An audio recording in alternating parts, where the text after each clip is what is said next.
इसको वो करो। वेट करो, वोल्टेज चेक कर लो, सिंगल फेज वोल्टेज। ठीक है।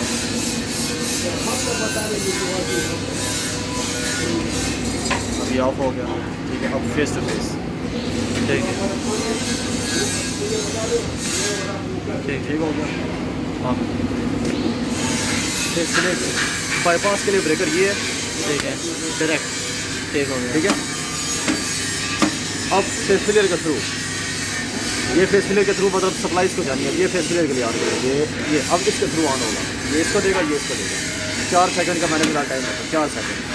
ठीक है। ठीक हो गया। अब इसको मैंने दोबारा बंद किया,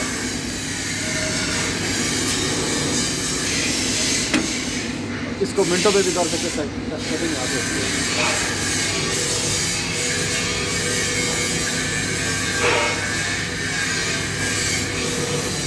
मिनट पे हो गया, ठीक है। अब ये 4 मिनट है ना, 4 मिनट के बाद जाके ऑन होगा। इस तरह मतलब ये सेटिंग है। जितना ये बंद करना चाहिए, अब मैंने इनको 3 मिनट का 3 मिनट में कर दिया। इनको चाहिए 3 मिनट का, ठीक है। ये वीडियो